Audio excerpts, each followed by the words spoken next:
السلام علیکم۔ اچھا، جب ہم رمضان کی بات کرتے ہیں تو اکثر صرف روزوں کا خیال آتا ہے نا؟ لیکن اصل میں یہ مہینہ ایک پورا روحانی سفر ہے، اور اس سفر کے 3 بڑے خاص مراحل ہیں۔ تو آج ہم مفتی عبدالواحد قریشی صاحب کی رہنمائی میں یہی سمجھنے کی کوشش کریں گے کہ یہ 3 سٹیجز آخر ہیں کیا اور ان کی اہمیت کیا ہے۔ چلیں شروع کرتے ہیں اس سفر کو۔ تو سب سے پہلا سوال تو یہی اٹھتا ہے کہ بھائی رمضان کے مہینے کو 3 الگ الگ حصوں میں کیوں بانٹا گیا ہے؟ آخر اس تقسیم کے پیچھے کیا خاص بات ہے؟ کیا کوئی گہری حکمت ہے اس میں؟ چلیں اسی کو جاننے کی کوشش کرتے ہیں۔ تو ہوتا یہ ہے کہ رمضان کا پورا مہینہ یعنی 30 دن 3 برابر حصوں میں بٹے ہوئے ہیں، ہر حصہ 10 دن کا۔ اب عربی میں 10 کو عشر کہتے ہیں اور اسی سے لفظ بنا ہے عشرہ، تو ہم ان حصوں کو عشرہ کہتے ہیں۔ لیکن یہ صرف 10 دنوں کی گنتی نہیں ہے، نہیں، بلکہ ہر عشرے کی اپنی ایک الگ روحانی کیفیت ہے، ایک الگ مقصد ہے۔ تو یہ ہیں وہ 3 سٹیجز۔ پہلا عشرہ یعنی مہینے کے شروع کے 10 دن، پھر آتا ہے دوسرا عشرہ جو بیچ کے 10 دن ہیں، اور آخر میں تیسرا عشرہ جو رمضان کے آخری 10 دن ہوتے ہیں۔ اور سب سے دلچسپ بات یہ ہے کہ ہر عشرے کی اپنی ایک خاص فضیلت ہے، اپنا ایک الگ انعام ہے۔ چلیں اب ایک ایک کر کے ان کو سمجھتے ہیں۔ شروعات کرتے ہیں پہلے مرحلے سے۔ رمضان کے جو پہلے 10 دن ہیں نا، وہ رحمت کے دن ہیں۔ یہ وہ وقت ہے جب اللہ کی رحمت خاص طور پر اپنے بندوں پر برستی ہے۔ ایسا سمجھیں کہ جیسے رحمت کے سارے دروازے کھول دیے گئے ہوں۔ اور اس رحمت کو سمجھانے کے لیے مفتی عبدالواحد قریشی صاحب نے ایک بہت ہی خوبصورت مثال دی ہے۔ وہ کہتے ہیں کہ ان 10 دنوں میں اللہ کی رحمت بارش کی طرح چھم چھم کر کے برستی ہے، یعنی ایک موسلا دھار بارش کی طرح۔ اب یہاں ایک بہت گہری بات ہے سمجھنے والی۔ دیکھیے، رحمت 2 طرح کی ہوتی ہے۔ ایک رحمت ہے کنویں جیسی، مطلب پیاسے کو خود چل کے کنویں تک جانا پڑتا ہے۔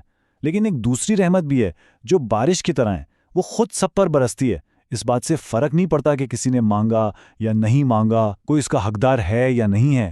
رمضان کے پہلے عشرے کی جو رحمت ہے نا، وہ بالکل اسی بارش کی طرح ہے جو سب کے لیے ہے، عام ہے۔ اور سوچیں ذرا، جیسے بارش زمین کی پیاس بجھا دیتی ہے، گرد و غبار دھو دیتی ہے اور ہر طرف ایک تازگی سی آ جاتی ہے نا، بالکل اسی طرح رحمت کی یہ روحانی بارش ہم سب کے دلوں کو گناہوں کی گرد سے صاف کرتی ہے، انہیں سکون دیتی ہے اور ہماری زندگیوں میں ایک ٹھہراؤ، ایک امن لے کر آتی ہے۔ اچھا، تو رحمت کے یہ 10 دن گزر گئے، اب ہم داخل ہو رہے ہیں رمضان کے دوسرے مرحلے میں، جو کہ اور بھی زیادہ اہم ہے۔ یہ عشرہ ہے مغفرت کا، یعنی گناہوں سے معافی کا وقت۔ لیکن یہاں ایک بہت ہی اہم بات ہے جو یاد رکھنی ہے۔ مفتی صاحب اس پر خاص زور دیتے ہیں کہ دوسرے عشرے کے شروع ہونے کا یہ مطلب بالکل نہیں ہے کہ رحمت کا سلسلہ اب ختم ہو گیا ہے۔ نہیں، ایسا بالکل نہیں ہے۔ رحمت کی وہ بارش تو جاری رہتی ہے، لیکن اب اس میں ایک اور نعمت کا اضافہ ہو جاتا ہے۔ یہ سمجھیں کہ یہ 1+1 والا معاملہ ہے۔ تو اس کا مطلب یہ ہوا کہ دوسرے عشرے میں اللہ کی نعمتیں ڈبل ہو گئیں۔ رحمت تو پہلے ہی برس رہی تھی، اور اب اس کے ساتھ ساتھ مغفرت کا ایک بہت بڑا دروازہ بھی کھل گیا ہے۔ اور یہ مغفرت کوئی چھوٹی موٹی معافی نہیں ہے، یہاں ان بڑے گناہوں کی معافی کی بات ہو رہی ہے جو مفتی صاحب کے مطابق انسان کو جہنم کا حقدار بنا سکتے تھے۔ تو یہ عشرہ ان گناہوں سے پاک صاف ہونے کا ایک آپ کہہ لیں کہ گولڈن چانس ہے۔ تو یہاں سے ہمیں ایک پیٹرن نظر آتا ہے نا؟ رمضان کا یہ سفر ایک سیدھا راستہ نہیں ہے، بلکہ یہ ایک چڑھائی کا سفر ہے۔ ہر قدم کے ساتھ، ہر عشرے کے ساتھ اللہ کی نعمتیں کم نہیں ہو رہیں، بلکہ بڑھتی جا رہی ہیں۔ ذرا اس سفر کو ایک بار پھر سے دیکھیں۔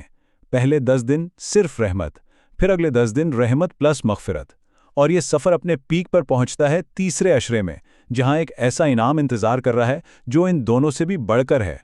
اور آخر میں ایک سوال جو ہم سب کو سوچنا چاہیے، جب ہمیں یہ پتہ چلتا ہے کہ رمضان کی ہر اگلی منزل پچھلی سے زیادہ برکتوں والی ہے، تو یہ جاننا ہمارے اس مہینے کو گزارنے کے طریقے پر کیسے اثر ڈال سکتا ہے؟